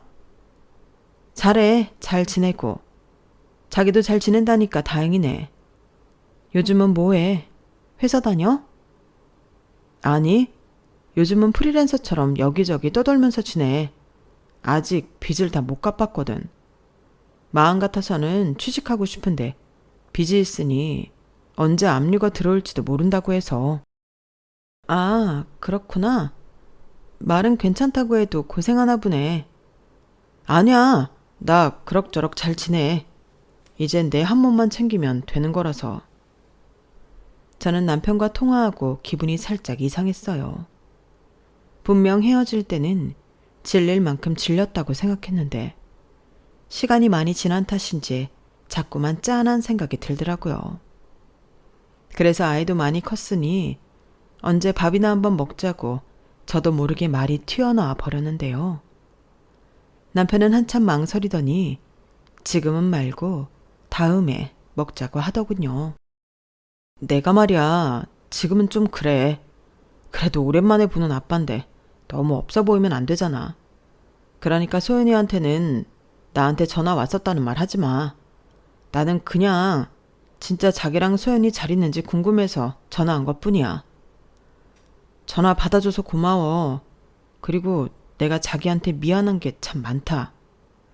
자기는 늘 내 걱정을 해주는 사람이었는데 내가 자기 마음도 몰라주고 내가 많이 미안해. 새삼스럽게 이미 다 지난 일인데 그런 말은 됐고 밥 잘 챙겨 먹고 건강 잘 챙겨. 그리고 언제라도 마음의 준비가 되면 진짜 밥 먹자. 저는 연민인지 측은지심인지 남편에게 마음이 쓰였어요. 물론 이혼하면서 뒤로 빼돌린 돈은 있어도 남편이 힘들 거라는 건 예측했던 일인데 막상 저런 말을 들으니 역시나 마음이 좋진 않더라고요. 그 뒤 저희 둘은 그냥 좋은 옛 감정으로 종종 전화 통화는 하면서 지냈어요. 뭔가 연애 때 기분도 나고 남편과 통화하는 게 나쁘지 않았는데 어느 날 남편이 다급하게 전화를 해서는 저에게 100만 원만 빌려줄 수 있냐고 하더군요. 100만 원? 그게 지금 당장 막아야 할 게 있는데 내가 정말 돈이 없어. 그래도 보름 뒤면 내가 이런 거 돈 나오거든? 그때 꼭 갚을게. 미안해. 내가 정말 자기한테는 돈 얘기하기 싫었는데 상황이 너무 급해서. 저는 하도 남편이 급하게 부탁을 하니 알겠다고 했어요. 그리고 솔직히 돌려받을 생각도 없이 오죽하면 나한테 돈 얘기를 할까 싶어 천천히 갚아도 된다고 하고 300만 원을 입금해 주겠다고 했는데요. 남편은 지금 당장 자기 계좌를 못 쓴다며 자기를 만나서 달라고 하더군요. 그리고 다음 날 남편이 제가 다니는 회사 앞으로 왔어요. 몰골이 어찌나 안 좋은지. 꼭 노숙인처럼 보였는데 살도 많이 빠지고 어디서 뭘 하는지 피부는 검게 타서는 예전의 폼생폼사 남편의 모습은 전혀 보이지 않더군요. 그래도 남편이 민망해할까? 저는 최대한 내색하지 않았어요. 그리고 서둘러 봉투에 챙겨온 현금을 건넸는데 제가 거듭 안 갚아도 되고 돈 해주는 건 오늘이 마지막이라고 못을 박았는데 남편은 알겠다며 자기가 돈은 꼭 갚겠다고 하고 사라졌어요. 그 뒤 한동안은 남편이 저에게 전화하는 일은 없었는데요. 보름이 지나고 2달이 되었을 무렵 제 계좌로 모르는 사람 이름으로 100만 원이 입금되었더군요. 그리고 저는 돈 100만 원도 이렇게 어렵게 갚는 모습에 마음이 쓰였는데 친정부모님은 걱정이 많으셨어요. 보아하니 소연이 아빠 힘들게 지내는 것 같은데 이젠 전화와도 받지 말고 멀리 해라. 소연이 알면 혼란스럽고 영향받아. 나도 그럴 것 같아서 소연이한테는 내색하지 않는데 이왕이면 잘 지내지. 마음이 좀 그러네. 네가 마음이 약해서 그래. 근데 잘 생각해봐. 사람 그렇게 쉽게 변하지 않아. 그리고 아직 빚도 다 못 갚았다며. 언제 사람 구실 다시 할지 모르는 사람한테 신경 쓰지 마라. 너한테 좋을 거 하나도 없어. 엄마 말 무슨 뜻인지 알지? 번호도 차단해버려. 엄마 마음 잘 알아. 내가 알아서 잘할게. 걱정하지 마. 엄마가 걱정하는 일은 절대 없어. 저는 그렇게 친정 엄마에게 말하고 스스로도 다짐했어요. 더 엮여서 피차 좋을 게 없고 무엇보다 한참 중요한 시기인 딸아이한테 영향을 주는 건 죽기보다 싫었기 때문에 그냥 이대로 남편이 저에게 연락하지 않았으면 좋겠다고 생각했는데요. 그 후로 3달이 지나고 남편에게서 또 연락이 왔어요. 그리고 저는 받지 않았죠.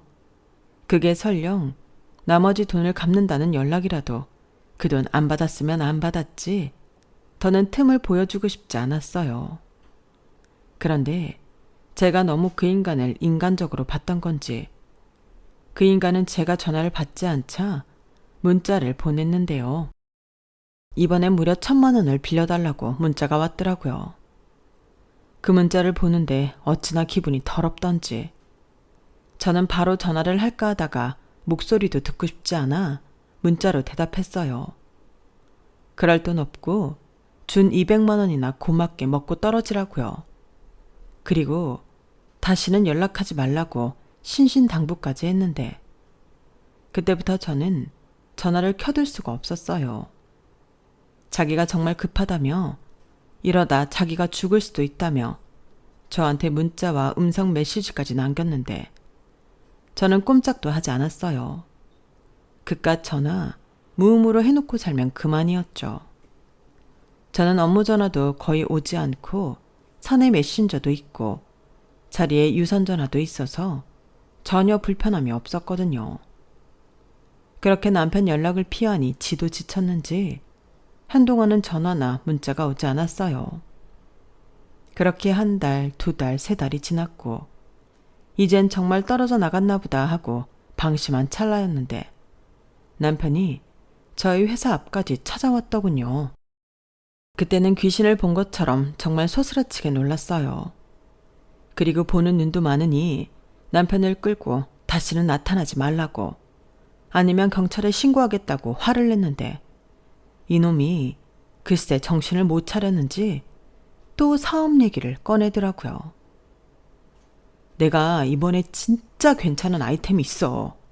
이번엔 장소도 필요 없고 소자보만 있으면 되는데 자기도 알잖아. 내가 돈도 없지만 신용도 없어서. 그래서 뭐 나더러 돈을 달라고? 내가 분명히 말했지? 300만 원 주면서 이게 마지막이라고 말했잖아. 나도 그러려고 했어. 내가 100만 원 갚았잖아. 200만 원도 갚을 거야. 그러니까 제발 자기가 나 좀 도와줘. 됐다고. 나 이제 진짜 돈 없어. 돈 얘기가 아니야. 내가 자기한테 부탁하고 싶은 건 대출. 자기가 나 대신 대출 좀 받아주라. 물론 갚는 건 내가 할게. 뭐? 대출? 이게 정말 정신 못 차렸네. 그렇게 데이고도 또 빚을 내서 사업이 하고 싶니? 그것도 나더러 대출을 받아달라고? 돌았니? 아니 미친 거야? 그럼 어떡해. 이렇게는 답도 없어. 결국엔 돈이 중요한 거잖아. 나 이번에 진짜 잘할 자신 있다니까. 저번 때처럼 모험이 아니야. 나도 지난 일로 많이 배웠고 연구도 많이 했어. 이거 진짜 누가 먼저 하냐 시간 싸움이야. 자기도 알잖아. 나 사업수단 좋다니까. 됐어. 그렇게 사업수단이 좋아서 그 꼬라지로 사냐? 믿어줘. 나 이번에 진짜 잘해서 자기랑 우리 소연이 평생 놀고 먹게 해주고 싶단 말이야. 저는 그때 분명히 봤어요. 그 인간이 사업 얘기할 때 눈이 돌아있다고 했잖아요. 그때 그 눈도 똑같이 돌아있더라고요. 그리고 그 모습에 저희 엄마 말이 떠올랐는데요. 사람은 역시 변하지 않는 거더라고요. 그래서 더 들을 것도 없으니 당장 꺼지라고 소리를 버럭 질렀네요. 보는 눈이 많아 조심하고 싶었는데 그렇게는 이놈을 퇴치할 수 없을 것 같아서 어쩔 수 없이 버럭 질러버렸죠. 그리고 속사포처럼 말했어요. 내가 그동안 딸 자식 혼자 키우면서 얼마나 힘들게 살았는데 9년 만에 나타나서 또 사업한다고 돈 얘기를 하냐고. 그동안 못 받은 양육비랑 위자료나 내놓으라고 하니 그놈이 입을 꾹 닫더군요. 지도 할 말이 없었겠죠. 하지만 이내 자기가 돈이 있는데 안 줬겠냐고, 자기도 없어서 못 준 거라며 뚫린 입이라고 조잘조잘 잘도 짓거렸는데 그땐 저도 오기가 생겨서 정말로 그놈한테 돈이 없는지 알아보고 싶어졌어요. 제가 아는 그놈은 절대 그럴 놈이 아니었거든요. 그래서 남편 놈이 돈을 어디다가 꼽을 쳐놨을까 궁리를 한참 하고 있는데 왜 길 가다 보면 한 번씩 떼인 돈 받아들입니다. 이런 현수막 보신 적 있죠?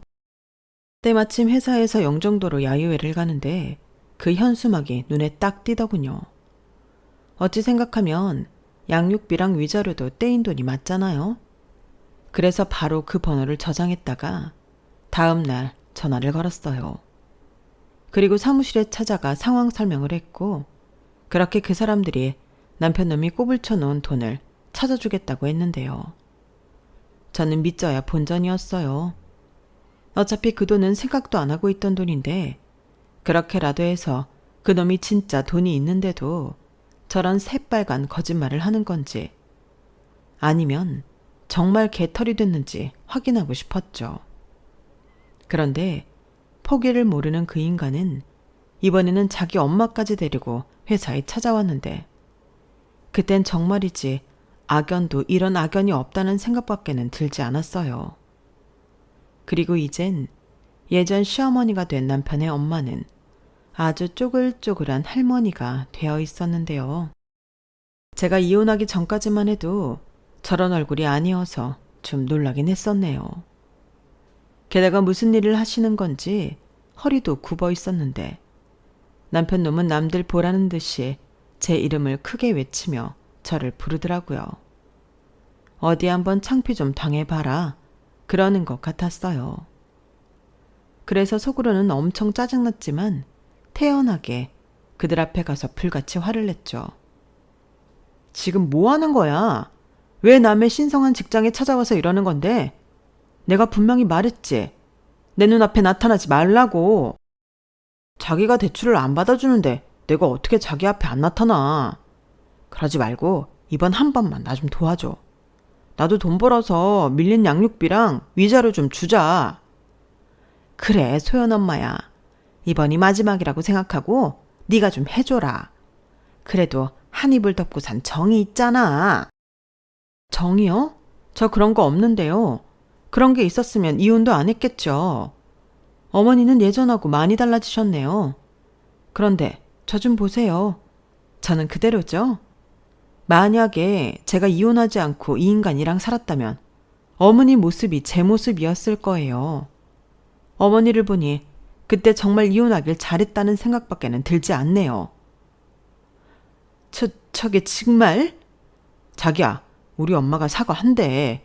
지난번에 자기한테 함부로 한 거 사과한다고 해서 같이 온 거야. 내가 언제? 니놈의 새끼가 같이 가서 사정하자고 해서 왔지. 내가 무슨 사과를 해? 사과해. 그래야 아들이 살잖아. 엄마, 다시 예전처럼 살고 싶다고 하지 않았어? 그야. 그렇지만 그래도 싫어. 저는 두 사람의 대화를 듣고 어이가 없었어요. 그래서 더는 볼 것도 없고 또다시 찾아오면 그때는 접근 금지 신청할 거라고 말한 뒤 휙 돌아 다시 사무실로 가려고 하는데 그때 제 발목을 누군가 잡더군요. 소연 엄마야, 그러지 말고 네가 우리 좀 살려줘. 우리 아들 너랑 헤어지고 한시도 편하게 산 적이 없다. 맨날 막노동 한다고 여기저기 떠들고 나도 80 넘었는데 아직도 일한다. 이제 우리한테 남은 희망은 너밖에 없어. 내가 잘할 테니까 소연이를 봐서라도 네가 한 번만 도와줘라. 어? 아무리 그래도 네 딸 애비잖아. 어머니, 진짜 저한테 왜 이러세요? 이거 놓으세요. 이런다고 뭐가 달라질 것 같으세요? 오히려 소름만 끼친다고요. 놔요. 언제는 저더러 친정해준 돈 도로 받아오라고 악다구니를 치시더니 갑자기 왜 이러세요? 그때는 나도 다급해서. 다급하다고? 사람이 그러면 안 되죠. 그래, 엄마가 잘못했네. 자기야, 이제 우리 엄마 사과도 받았으니까 마음 좀 돌려. 나 이번에 진짜 모험 안 하고 성실하게 잘할게. 나 다시 대박 칠 수 있어. 자기 내가 돈방석에 앉게 해준다니까. 돈방석 같은 소리 하네. 나는 엉덩이에 땀 차서 방석 자체를 싫어하거든. 됐고, 다시는 내 앞에 나타나지 마. 이건 마지막 경고야. 한 번 더 나타나면 그때는 바로 경찰서로 가는 줄 알고 당장 니네 엄마 데리고 꺼져. 이 못된 년, 너 지금 말 다 했냐? 왜? 내 아들이 잘 나갈 때는 좋아 죽더니 이젠 거지 깽깽이로 보인다는 거지? 그래, 오늘 너랑 나랑 같이 죽자. 이리 와. 시어머니는 아까는 그렇게 불쌍한 척 연기를 하더니 갑자기 표독스럽게 변해 제 머리채를 힘껏 잡았어요. 그 난리에 사람들이 몰려와 말렸는데 결국엔 협박이 아닌 진짜로 경찰에 신고를 해 경찰서까지 가게 되었죠. 그리고 저희 엄마와 예전 시어머니가 경찰서에서 2차전까지 벌였는데 저희 아빠가 남편 놈에게 한 소리 하셨어요. 창피한 줄 알고 살라고요. 그렇게 허황된 꿈만 꾸더니 뭐가 남았냐고. 인생 지금이라도 똑바로 살라고 하셨는데 그 인간은 차마 저희 아빠한테는 들이박지 못하더군요. 그런 색 난리를 치고 겨우 그 인간들과 헤어질 수 있었어요. 그리고 또다시 전화가 올까봐 번호도 차단했고 혹시나 싶어 딸에게도 아빠나 할머니가 나타나더라도 곁을 주지 말고 무시하라고 신신당부를 했는데 딸아이는 이미 다 알고 있었더라고요. 이 인간이 벌써 어떻게 알고 아이 학교까지 찾아간 모양이었는데 저한테는 자기 얘기 하지 말라고 해놓고 이미 딸까지 만나고 왔더니 배신감이 몰려왔어요. 하지만 똑순이 딸아이는 오히려 제가 걱정할까 아무 말도 하지 않고 도리어 제 아빠한테 나는 원래부터 아빠 같은 사람은 없었어. 그러니까 괜히 아빠랍시고 이렇게 불쑥 찾아오지 마. 오늘은 첫날이라 이렇게 상대해줬지만 앞으로는 나타나도 개무시할 거니까 괜히 헛수고하지 말라고. 그리고 경고하는데 엄마한테 치근덕거리지 마. 라고 했다는데 그 말에 저는 웃음이 터지고 말았어요. 저보다 딸애가 더 낫다는 생각이 들었거든요. 그리고 정말로 그 인간들이랑은 끝이라고 생각할 즈음 뜻밖의 소식이 들려왔는데요. 글쎄, 전 남편이 자기 사촌형 앞으로 무려 5천만 원이나 돈을 빼돌려 놓았다고 하더군요. 그리고 저한테 접근할 때나 거짓골로 다니지 평상시에는 잘 꾸미고 다닌다며 사진까지 보여줬는데 기가 막혔어요. 그래서 바로 전 남편이 은닉한 돈의 출처를 소명하고 밀린 양육비를 청구했는데요. 제가 받아야 할 돈이 아직도 한참 남았기 때문에 그 5천만 원은 온전히 제 차지가 되었어요. 그리고 앞으로 무슨 일을 하든 돈이 생기면 바로 또 압류 조치를 할 예정인데 그때 전 남편 얼굴이 아주 똥줄 타는 얼굴이었어요. 그리고 그 돈은 자기 마지막 비상금이라며 돌려달라고 또 살려달라고 애원했는데 그러게 왜 괜히 나타나서 고이고이 숨겨둔 돈까지 뺏기는지 저는 일 없다고 했네요. 그런데요, 여기서 웃긴 사실이 하나 더 있었어요. 그 비상금의 출처를 시어머니도 모르고 계셨더라고요. 하기사, 그러니 그 연세에도 일을 하고 계셨을 텐데 전 남편이라는 인간이 그런 인간이라는 게 너무 소름 돋더군요. 그렇게 효자 행세를 하더니 그것도 그냥 쇼였나 봐요. 자기 엄마 고생하는 거 뻔히 보면서 그렇게 살 수 있는 건지 지금 생각해도 그때 이혼하길 너무 잘했지 않나요? 자기 엄마도 속이는데 처자식한테는 오죽하겠어요. 그래서 저도 귀찮고 번거롭지만 그 인간을 못 살게 하자고 생각했고 잊을만 하면 돈 어디다 숨겼냐고 추궁을 했는데요. 전에는 그렇게 내 눈앞에 나타나지 말라고 했는데 이젠 이 인간이 제 전화도 안 받고 저를 만나는 걸 극도로 싫어하더라고요. 진작에 추궁해서 돈돈돈거릴걸. 그러면 이런 더러운 꼴도 안 볼 수 있었을 텐데 잠깐이었지만 그런 인간인 줄 모르고 불쌍하게 생각했던 제 자신이 한심하게 느껴집니다. 이젠 정말 함부로 남을 불쌍하게 생각하지 않으려고요. 그리고 가끔씩은 그 인간에게 돈돈거리며 괴롭혀줄 생각인데요. 눈에는 눈, 이에는 이, 이게 가장 효과적인 것 같더라고요. 그리고 덕분에 5천만 원이나 챙겨서 저희 딸 대학 진학 걱정은 당분간은 안 해도 될 것 같은데 이참에 외국에 있는 대학이라도 보내주고 싶은 심정입니다. 가급적이면 평생 아빠라는 인간을 마주치게 하고 싶지 않거든요. 둘이 살다 혼자가 되는 건 역시 좀 쓸쓸하겠지만 아이가 행복할 수 있다면 그런 외로움쯤은 잘 극복해 볼 생각입니다. 그리고 끝으로 이런 어수선한 분위기 속에서도 흔들리지 않고 공부면 공부, 딸 노릇이면 딸 노릇을 잘해준 저희 딸에게 고마운 마음을 전해주고 싶습니다. 아울러 아직은 꽤 남은 수험생 기간이지만 저희 딸이 노력한 만큼 좋은 결과를 얻을 수 있도록 저도 엄마 노릇 열심히 하려고요. 지금 이 순간도 시간이 많이 지나면 그리워할 순간이잖아요. 그러니 모든 순간마다 최선을 다하는 모녀가 되었으면 합니다. 지금까지 제 이야기 끝까지 함께 해주셔서 정말 감사드려요. 사람마다 사는 게 다 굴곡이 있기 마련이라고 하지만 저도 제 사연을 들어주신 여러분들도 앞으로의 삶은 굴곡 없이 고속도로만 있었으면 좋겠습니다. 그럼 건강 잘 챙기시고요. 늘 좋은 일만 가득하길 진심으로 바라겠습니다. 안녕히 계세요. 여러분, 사연 댓글에 응원과 현명한 조언 부탁드려요. 좋아요와 구독은 저에게 큰 힘이 됩니다. 오늘도 좋은 일 가득하세요.